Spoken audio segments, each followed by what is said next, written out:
Donc chapitre 1, interaction et force. C'est le chapitre qui fait suite au chapitre d'écrire un mouvement. Tout comme lui, il s'agit d'un chapitre de mécanique, c'est-à-dire qu'il porte sur, qu'il est relié au mouvement.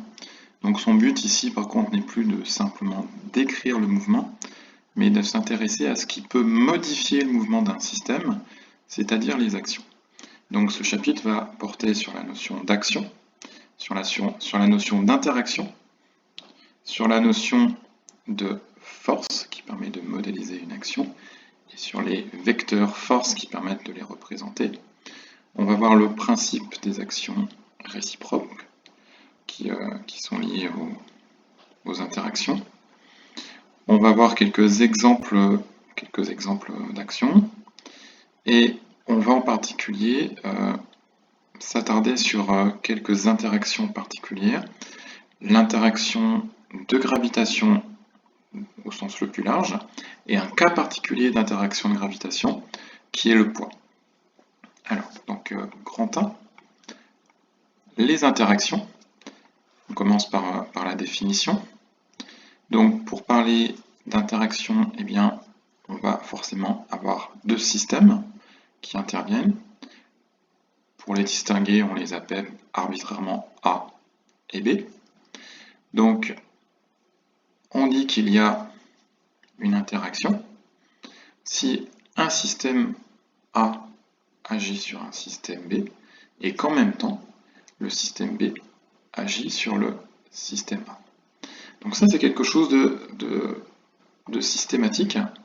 À chaque fois qu'il y a une action d'un système sur un autre, eh bien, il y a aussi une action de cet autre système sur le système qui agit sur lui. Ce n'est pas quelque chose qui suit, il n'y a pas d'abord l'action du premier système sur le deuxième et ensuite l'action du deuxième sur le premier, c'est quelque chose de simultané. Dès qu'il y a une action dans un sens, d'un système vers l'autre, il y a aussi une action qui se fait dans le sens inverse du deuxième système vers le premier.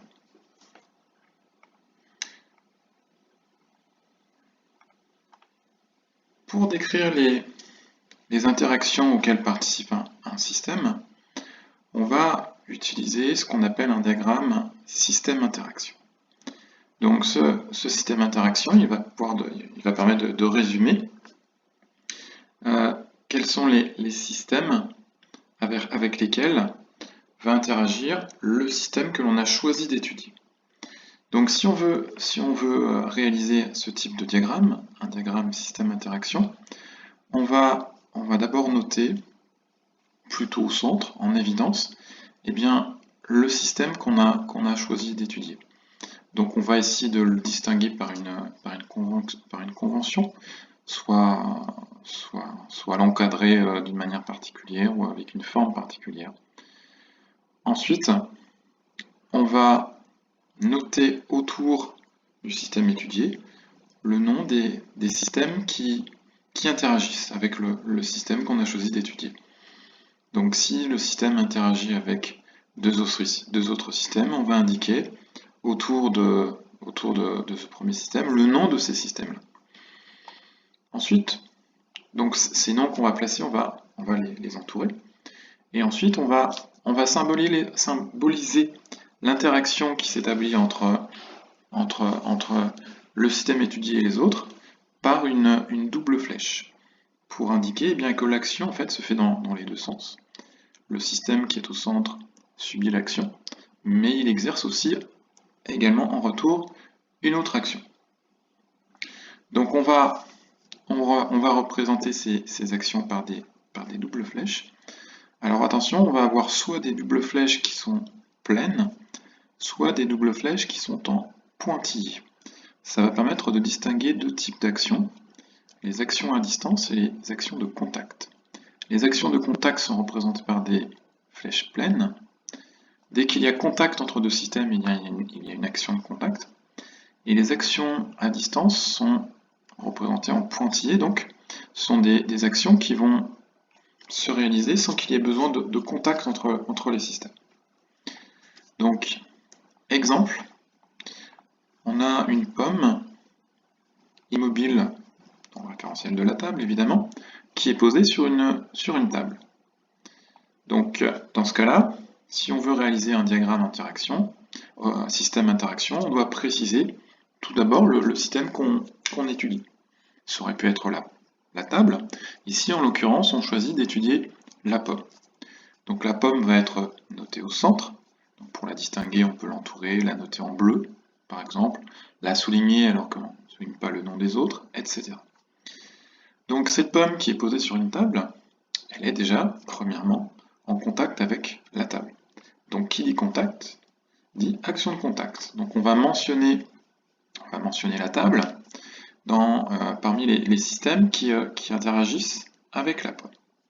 Ensuite, deuxième système qui va toujours interagir, c'est la Terre. Alors la Terre, sous-entendu la planète Terre dans son ensemble. Cette planète Terre, elle va exercer une interaction, une action gravitationnelle sur la pomme. Il va y avoir une interaction gravitationnelle entre la pomme et la Terre qu'on va appeler le poids. Donc cette interaction-là, cette interaction gravitationnelle, elle se fait à distance, c'est-à-dire que la pomme n'a pas besoin d'être en contact avec la planète Terre pour posséder un poids, pour être attirée par elle. Donc on va représenter cette interaction en pointillé. Donc ici, notre diagramme système interaction se limite à ça. On a donc le système étudié au centre, la pomme, les deux systèmes qui interagissent avec la pomme, la table et la Terre. Et une fois qu'on les a mentionnés, on rajoute les doubles flèches, pleines pour les actions de contact, et en pointillé pour les actions à distance. Alors, important, une interaction est une interaction de contact si elle ne peut s'exercer qu'à condition que les deux systèmes en interaction soient en contact. Donc c'est un rappel de ce qu'est une action de contact. Il y a action de contact entre deux systèmes, et donc interaction de contact, que si cette interaction n'existe que lorsque les systèmes sont en contact. Si cette action ne peut plus se prolonger en cas d'absence de contact entre les deux systèmes, il ne s'agit plus d'une action de contact, mais une interaction à distance. Et donc, on vous rappelle également la définition d'une interaction à distance. Une interaction est une interaction à distance si elle peut s'exercer même sans contact entre les systèmes qui interagissent. Donc elle peut exister malgré le contact entre les systèmes, mais elle va exister aussi s'il n'y a pas de contact entre les systèmes. Donc ces interactions à distance, en général, elles font partie d'un certain nombre de classes d'interactions qui sont bien connues. Il peut s'agir d'interactions gravitationnelles, d'interactions électrostatiques entre systèmes qui possèdent une charge électrique, ou d'interactions magnétiques, par exemple entre des aimants ou entre un aimant et une pièce magnétique, une pièce métallique, en fer en tout cas. Donc ce type d'interaction, interaction gravitationnelle, électrostatique, magnétique, sont toujours des interactions à distance. Grand 2, modélisation d'une action par une force. Donc on peut modéliser, c'est-à-dire représenter, décrire une action par ce qu'on appelle une force. Donc pour simplifier, la force est une représentation simplifiée, une modélisation de l'action d'un système sur un autre. Donc quand on va avoir un système, là aussi pour simplifier, on lui attribue une notation arbitraire, A. Quand on a un système A et un système B qui interagissent entre eux, et qu'on a donc une action du système A sur le système B, eh bien cette action peut être modélisée par une force. Cette force va se noter F comme force évidemment, avec en indice A/B, c'est-à-dire d'abord l'auteur, puis celui qui est soumis à l'action. Donc si par exemple on étudie l'action de la table sur la pomme, eh bien on va écrire F en indice table/pomme. si on étudie l'action de la terre sur la pomme, on va écrire F en indice, terre, slash, pomme, etc. D'accord? Donc la convention veut qu'on nomme dans l'indice toujours l'auteur de la force en premier, et après le slash, le nom du système qui subit l'action. Donc cette force, elle va avoir un certain nombre de caractéristiques. Donc tout d'abord, elle va avoir ce qu'on appelle un point d'application. Le point d'application, eh bien, c'est le point du système B, c'est-à-dire le point du système qui subit l'action, où l'action va s'exercer. Ensuite, il y aura la direction. La direction qui peut être verticale, horizontale, oblique, suivant une ligne particulière qu'on peut mentionner, une droite particulière qu'on peut mentionner, etc. Ensuite, il y aura son sens, de gauche vers la droite, du bas vers le haut, etc. Et pour finir, sa valeur, dont l'unité sera toujours donnée en newton, de symbole grand N. Donc ça signifie que quand on veut décrire une force, eh bien on doit préciser ces informations. On doit indiquer où se trouve le point d'application, c'est-à-dire où la force s'exerce. On doit indiquer la direction de la force, son sens et la valeur de cette force. Donc cette force peut être représentée par un vecteur, qu'on va noter, F toujours indice A slash B, hauteur slash receveur, surmonté du symbole des vecteurs. Donc la force est une grandeur qui peut être vectorielle. Donc on va associer à la force un vecteur.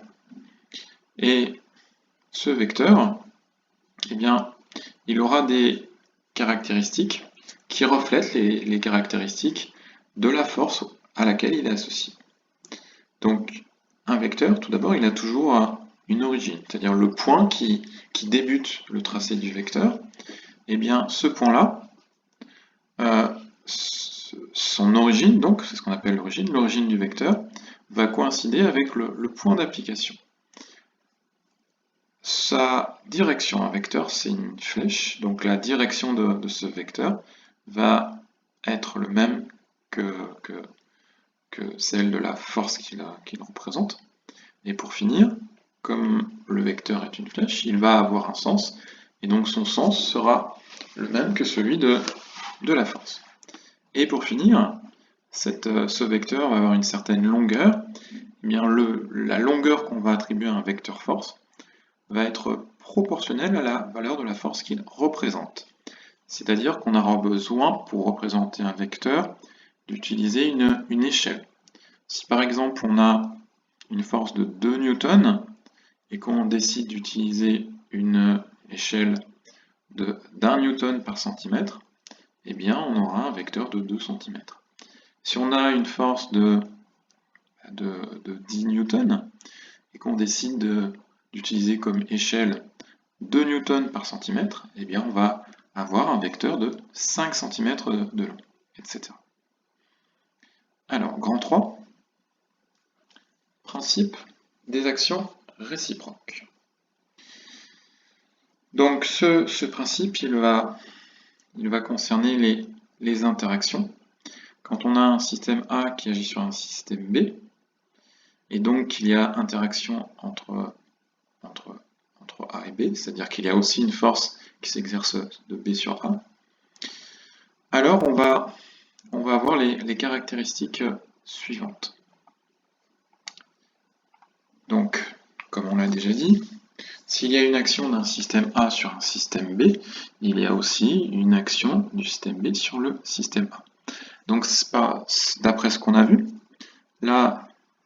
l'action exercée par le système A sur le système B peut être modélisée par une force qui est associée au vecteur F A sur B. Et on peut également associer à l'action exercée par B sur A un vecteur force qu'on peut noter F, vecteur F, indice B sur A. Donc d'après ce principe, d'après ce principe des actions réciproques, eh bien, ces deux forces vont avoir les caractéristiques suivantes. Elles vont avoir la même direction, la même valeur, mais des sens opposés. Cette caractéristique, on peut le traduire en indiquant eh bien, que le vecteur force A exercée sur B est égal à l'opposé moins le vecteur B exercé sur A.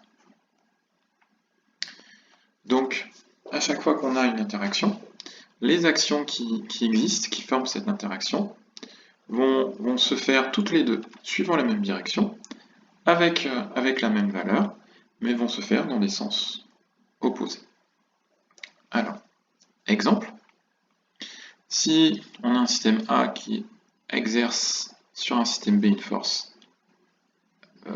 F A sur B, et que cette force est horizontale, a une valeur de 25 newtons, est orientée vers la droite, et bien, puisque le système agit sur le système A agit sur le système B, ça veut dire que le système B va aussi agir sur le système A.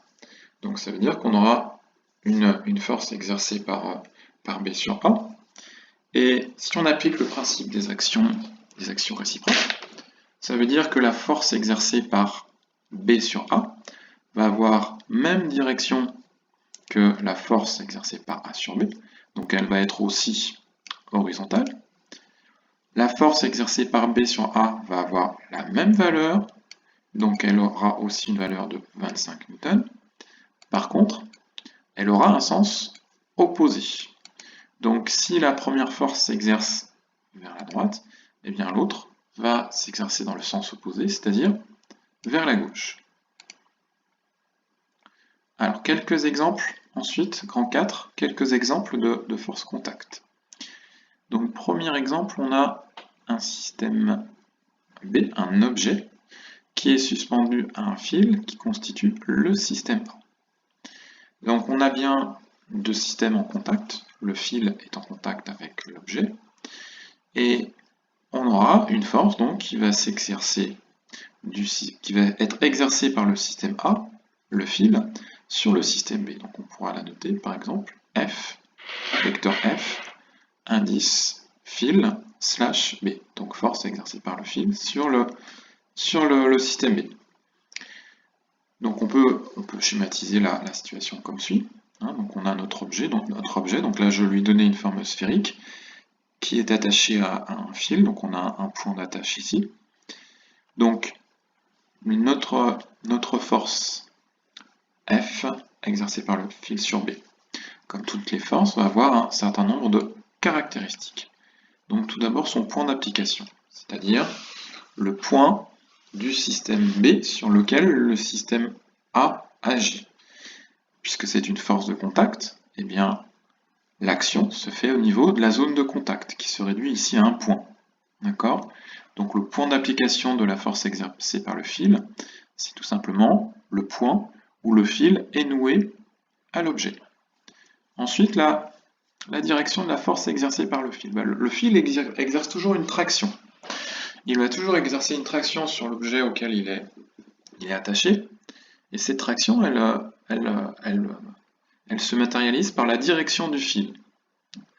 Donc si on a ici un fil qui est orienté bien, de manière transversale dans cette direction-là, cette direction du fil, c'est aussi la direction de la force exercée par le fil. Le sens, le fil retient l'objet, donc elle va s'exercer cette force bien, du système B vers le fil. Donc là on se limite ici à décrire la force de contact exercée par le fil sur B. On pourrait aller plus loin et exercer le principe des actions réciproques pour en déduire la force exercée par le système sur le fil. Donc il s'agit d'une force qui a également la direction du fil, qui a la même valeur, mais qui va s'exercer dans le sens opposé, donc qui va être plutôt orienté vers le bas et vers la droite. Alors, deuxième exemple, un objet immobile sur un support. Donc c'est un cas classique, extrêmement courant. Donc on suppose qu'on a un système B qui est posé sur un support, un système A, hein, donc ça peut être un livre sur une table par exemple, ça peut être un ballon sur le sol, etc. Donc cet objet qui est immobile, on suppose qu'il n'est soumis qu'à son propre poids et à la force de contact exercée par le support. Donc le support va exercer une force sur l'objet, qu'on va noter F, indice support-objet, qui va avoir les caractéristiques suivantes. Donc le point d'application, tout d'abord. Souvent, lorsqu'un objet repose sur un support, eh bien, le contact, la zone de contact, ne se limite pas à un point, c'est une zone étendue. Donc dans ce cas-là, le point d'application va être le centre de la surface de contact entre l'objet et le support. Donc on l'a représenté ici, ce point d'application.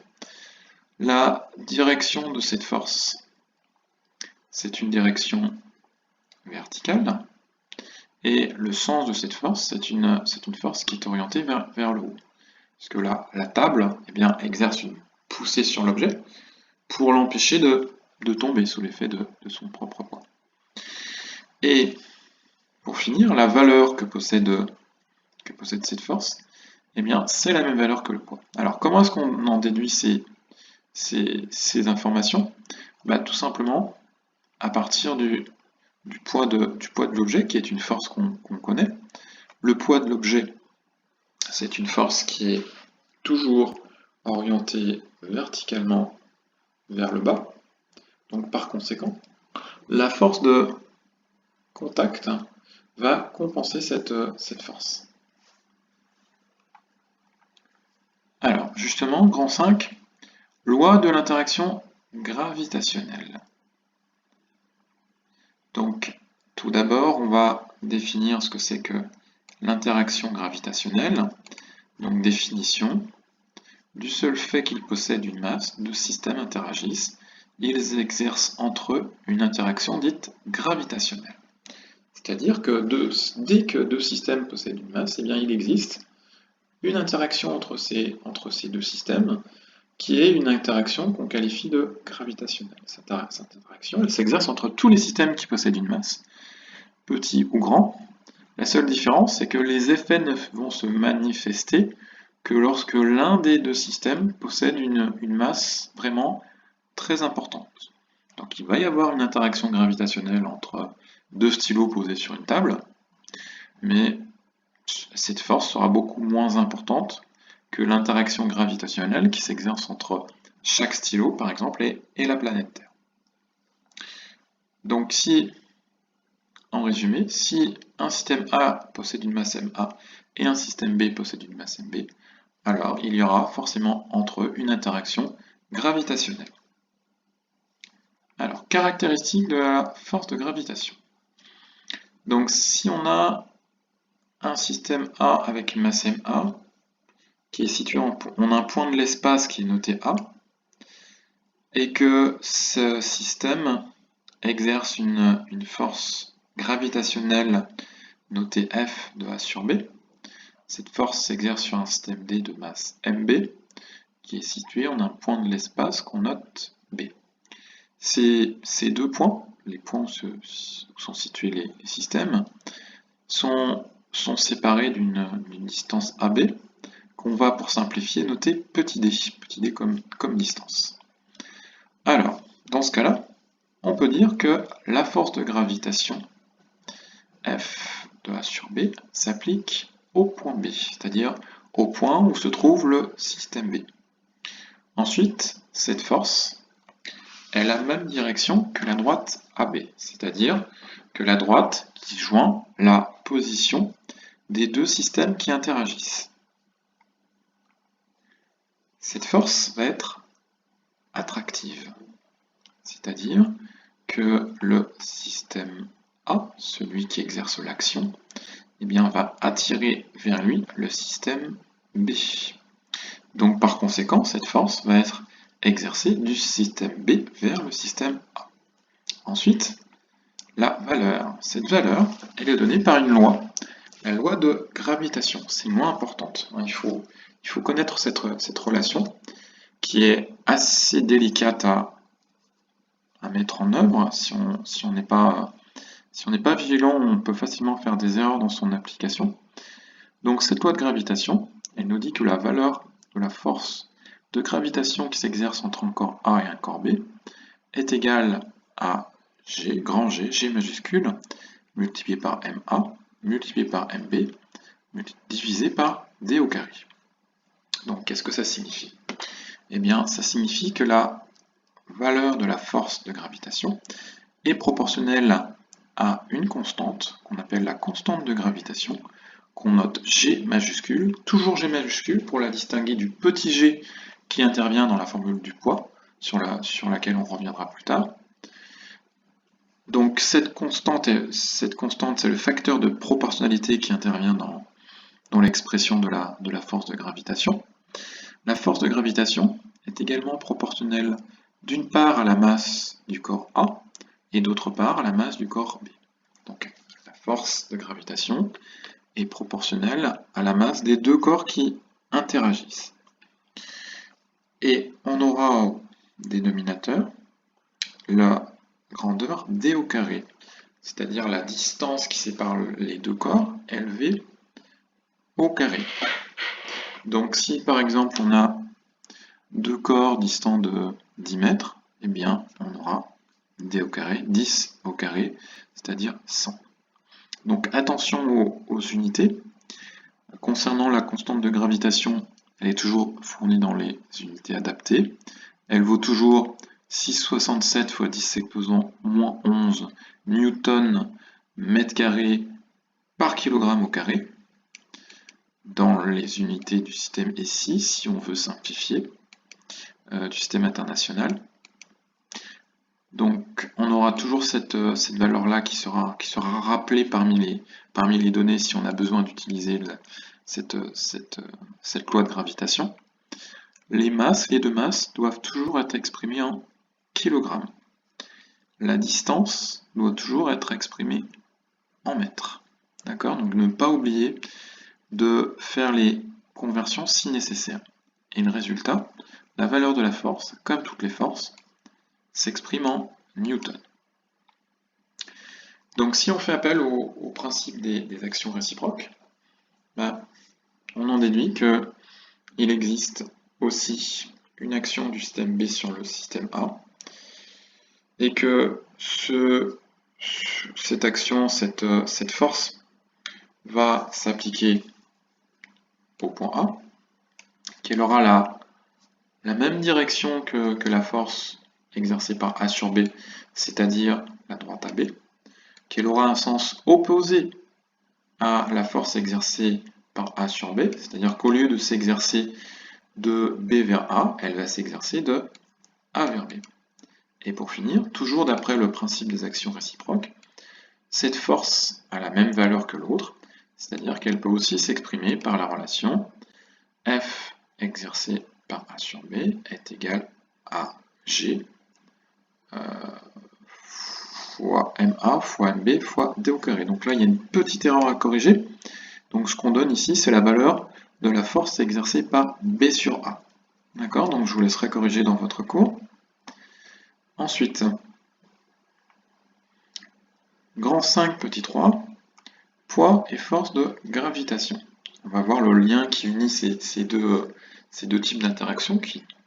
Les deux sont de nature gravitationnelle. Donc on commence par une définition de ce qu'on appelle le poids. Donc lorsqu'un système A est à la surface ou proche de la surface d'une planète, alors le poids de ce système, que souvent on note P indice A, poids d'un ballon, on va noter P indice ballon par exemple. Donc le poids de ce système peut être assimilé, on peut considérer qu'il s'agit de la force de gravitation exercée par la planète sur le système A. D'accord? Donc le poids d'un système, on fait l'approximation qu'il s'agit de la force de gravitation qu'exerce la planète sur l'objet qui est proche de la surface. Donc on peut écrire que le poids, PA, le vecteur poids, est égal au vecteur force exercée par la planète sur le système. Et donc par conséquent, si on utilise cette définition, on peut utiliser la loi de gravitation universelle qui permet d'exprimer la valeur de la force de gravitation, puisque le poids correspond à la force de gravitation exercée par la planète.